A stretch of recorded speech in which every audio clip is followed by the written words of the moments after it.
Yeah, yeah. We just chillin' and vibing. Good conversations with good people.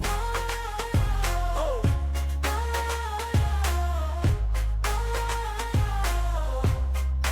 good conversations with good people. Yeah.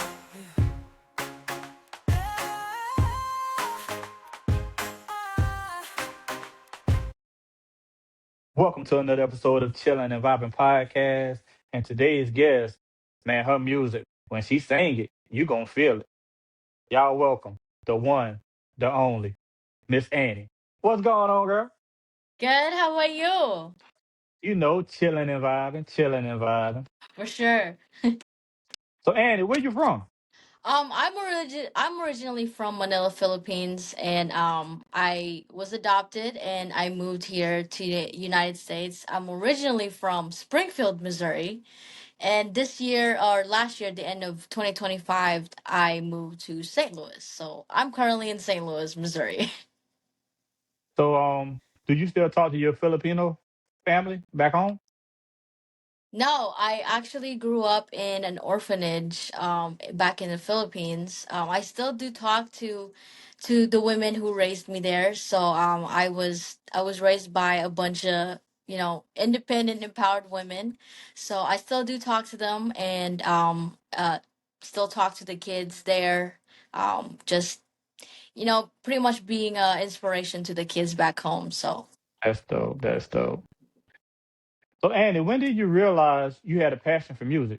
I've always been surrounded by music. It's pretty much a culture thing in my country. We do a lot of karaoke. We do a lot of choir and all that stuff. But I realized I wanted to do music in a serious note when I was going through a lot of challenges in my life, and when a therapist tells you, "Hey, you need to write everything down on a journal." And I tried that, and honestly, it didn't work for me. And a lot of people will say that, oh, journaling always helps. Um, what they don't tell you is there's different types of journaling, and the usual type of journal that people do didn't work for me. So instead, I used music as a part of venting session for me to really get out what I really feel using tracks and how I deliver my songs, and that's when I knew, you know what, this is something I want to do. So Who are your top three artists right now? um my top three artists when it comes to influence right now and favorite is probably definitely SZA.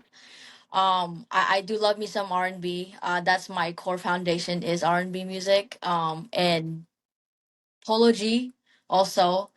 Um, I just like his the way he tells his story and his emotions as well. That's kind of where I get that trap melodic rap coming from. And then Juice World.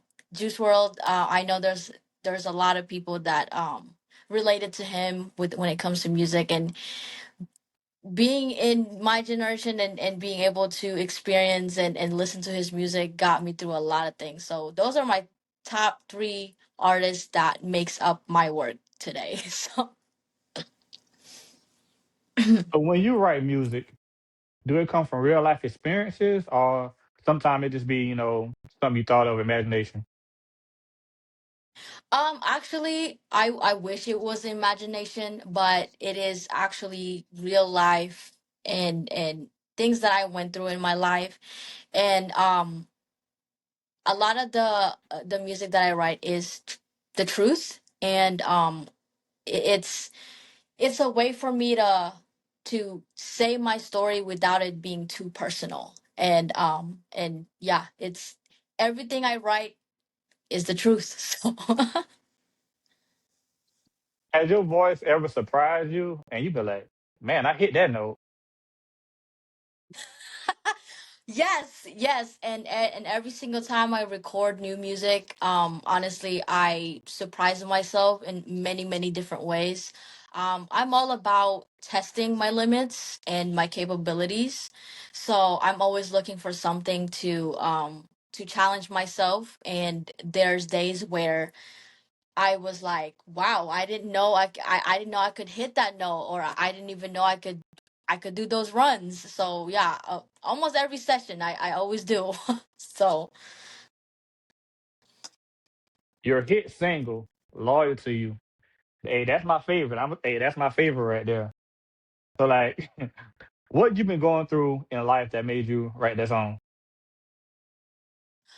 that song is basically, it's nothing in particular, but it's basically every relationship that I've been in. That whole song is mainly about, a lot of people will think it's about breakup or anything like that, but the main picture of that song and what I went through is basically you loving someone so much that you stuck it out through thick and thin, but you still have this doubt that, oh, what if they don't love me, and I'm still staying loyal to you even if you don't love me back.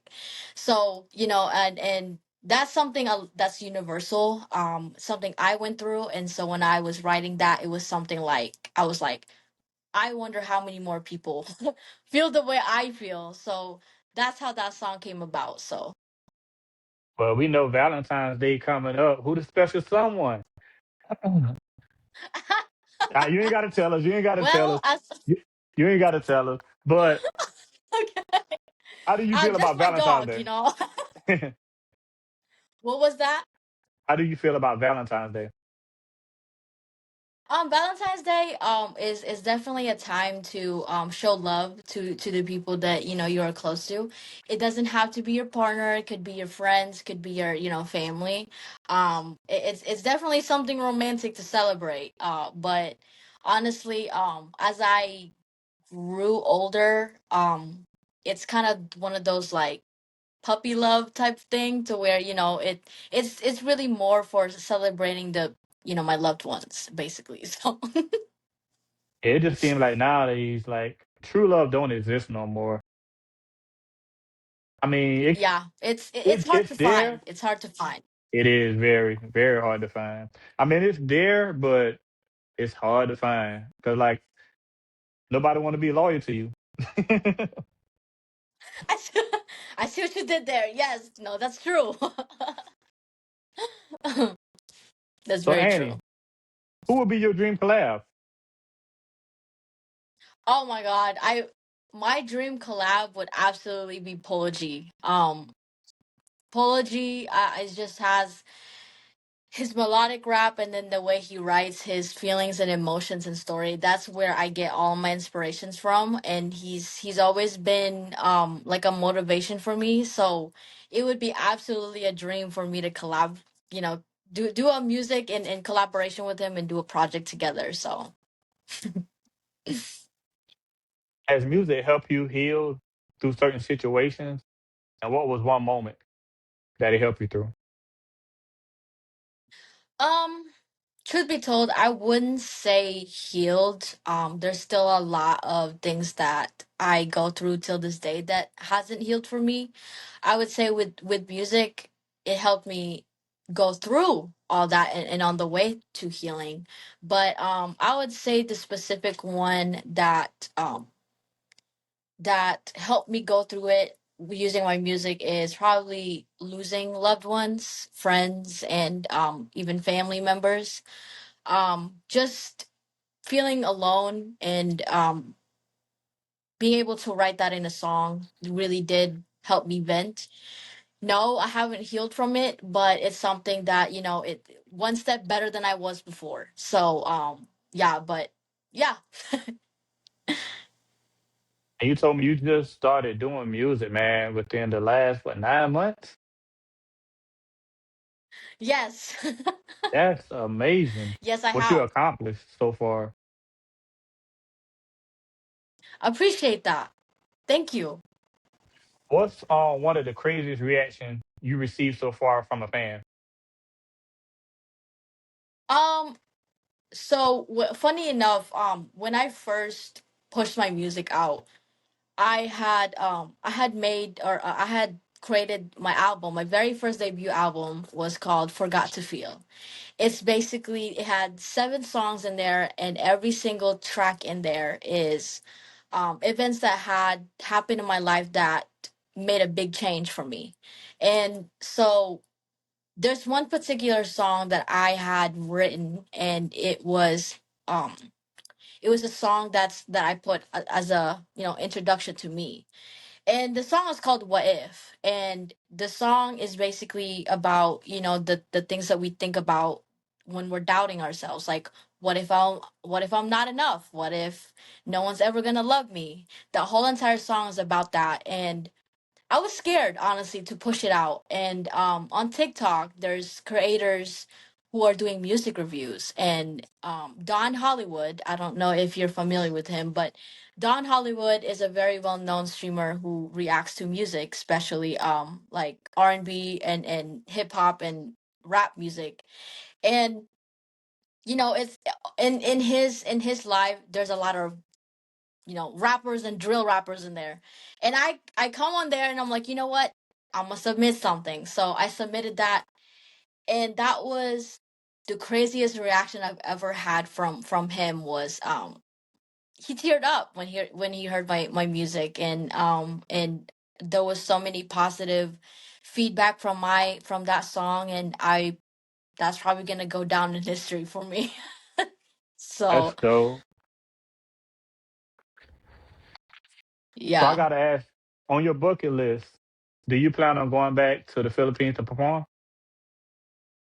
Oh yes, absolutely. I haven't been back for I would say 15, 17 years since I came here. I definitely, there's times, where when I'm writing my music and I'm going through a lot of things, sometimes I do need that reconnection with my family and culture. So I definitely have plans on going back, hopefully this year. And be able to be with my people and get their support as well. So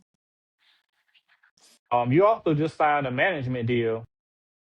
How did that feel? Being signed now. yes, I did. Yes. Yeah, honestly, I've been thinking about it for quite some time. With everything I'm doing right now, I do them strategically and I plan them. I was thinking about them a year ago, but you want to, with this industry how it's going and it's so competitive, you want to make sure that you're making the right choices. So I figured, you know what, the start of 2026, I'd like to be signed to them. And it's been doing great. I see a lot of improvement, and they help me basically be in line with my artist self and my personal life. So it's definitely helped me balance my schedule out. But also be independent at the same time. So it's been great. It's been absolutely great. What's one lesson music taught you about life? Music has definitely, I would say, music is always gonna be loyal to you than anyone else in your life. I'm not gonna lie. I'm not saying that everyone is not loyal, but I will say that when everyone else walks away from your life, music is always gonna be there. And even if you don't listen to it now, or if you don't make music now, it's gonna come back to you basically. And that's the biggest thing that I had to learn in my life about music. So Out of all your songs, which one is your favorite and why? oh um I would say You Don't Get It is gonna be my favorite one. It's the most streamed, and I put a lot of work in that song because it also describes me and what my emotions and what I feel every single day. Is a lot of people don't get it. You're never gonna get how I feel. You're never gonna understand me and all that stuff. So that's probably my favorite one. Okay. What can fans expect from you next? Definitely bigger projects. I have a lot of singles ready to go, and ready to release. I am planning on having my first headliner show this year. And just planning for a bigger and better things, and more music, more sound, better sound. So If you could give advice to the younger version of yourself, what would you tell her? definitely allow yourself to breathe, and it's okay to feel what you feel, and it was never your fault. What you felt, it was not your fault. And that, I would say, that's the biggest thing that I wish I could tell myself, and I had someone to tell me that, when I was younger. So yeah, that's my biggest advice from me and everyone else. So if people had wanted to listen to your music or follow you on your socials, how could they do that? Absolutely. So I do have a link tree and a website and my Instagram, and that's where all my Spotify is, my YouTube, and just all of my social media connected into one. I have a lot of songs out, Apple Music. It's all in platforms. All you gotta do is just look me up, and there I am. Well, Annie, appreciate you for coming to Chill and Vibe. But before we go, let everybody know what we doing. We just chilling and vibing. Thank you. Stay blessed.